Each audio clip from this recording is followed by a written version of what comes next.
five thinkers in the 20th century, did they any way foresee this happening Well, in the future? I think that there is.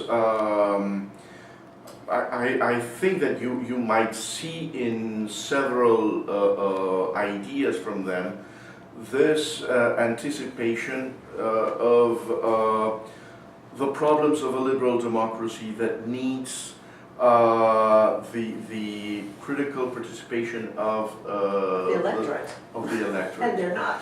That democracy is a political regime that needs critical thought.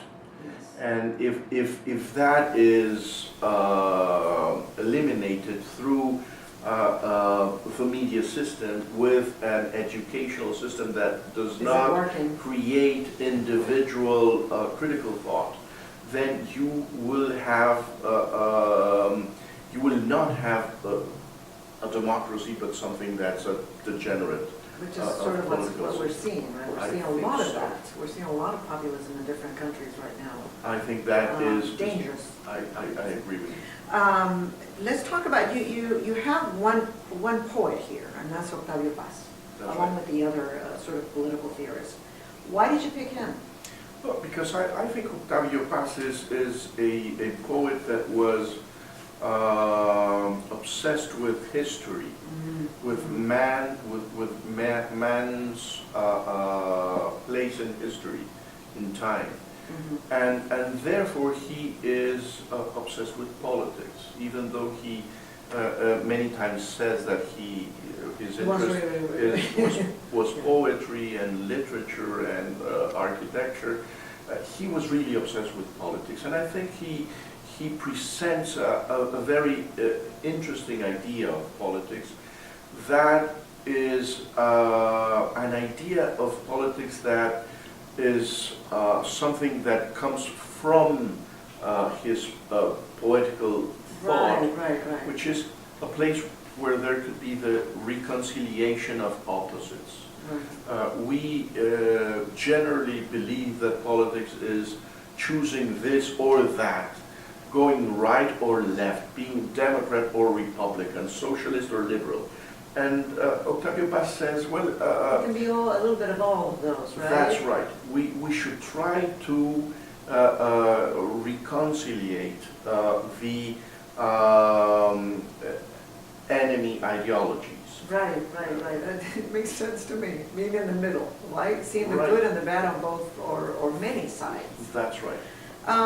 Tell me, and I'm going to mention the five that you feature. It's Carl Schmitt, Octavio Paz, Norberto Bobbio, the Italian, Isaiah Berlin, and Michael Oakeshott.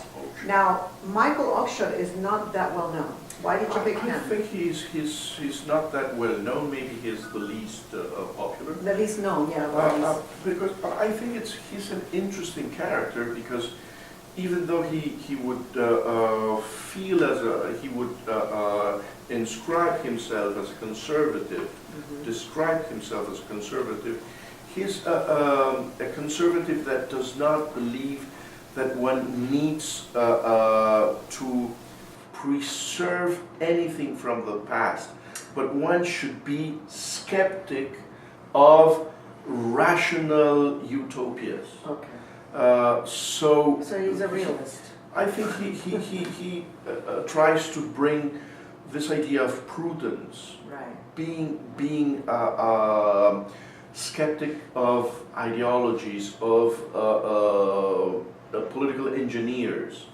And he says something that I think is very attractive also for these days. That is, we should understand that politics is not really an argument, but it's a conversation. I think that's brilliant. It is brilliant. Because it shows us that we will not find the solution of human drama in politics, but we should try to understand ourselves without the need of me persuading you of anything. Right, right. But I would, maybe I can understand that you have a different perspective Right. of the world. Different filter. And we can get along Right. nicely. Which is so missing in today's I political think so, discourse. because we believe that politics is a fight, and that I should destroy you if you are not behind me. Right, and this is a serious problem, especially in America. I don't know how it is in Mexico, we'll talk about that later, but in America, that's what's happening right now. Everybody's on their tribe, it's their tribe. This is my tribe, and I'm not gonna listen to you, and I'm right, and you're wrong. And this is not helping our country at all. I would agree with that. So would you say these gentlemen sort of kind of foresaw the future and what would happen if we didn't converse more and accept each other's viewpoints more? I think so, yeah. Right. Okay, so tell me, why should people read this book? Well, I can tell them why, but I want you to tell them. I think it's a brief history also of 20th century thought. Yes. You can. Beautifully written, by the way. Oh, thank you very Yes. much. I think you can have a glimpse of fascism, the Cold War. You can see the formation of socialist ideals and romantic Yes. persuasions. Yeah, you have them dating many women. One of yes, That's it's right. very interesting. Yeah. There's also romance in There's a lot of romance in this book. the Yes. And I think that anyone that's interested in politics, in history, in social issues, Yes. may have a new perspective to understand what's happening in the world, what has happened before. Right. I believe not to have a contest between these thinkers and to select the one that you Yes, choose, yes. but there are sometimes that you could see that maybe these glasses would get a better understanding of this situation. Right, from different points of view. All right, thank you so much. Thank you very much. Jesus Silva Herzog Marquez, The Idiocy of Perfection. Great book, you gotta read it, because to understand what's happening now, we have to know our history. So, thanks for watching Passion Time.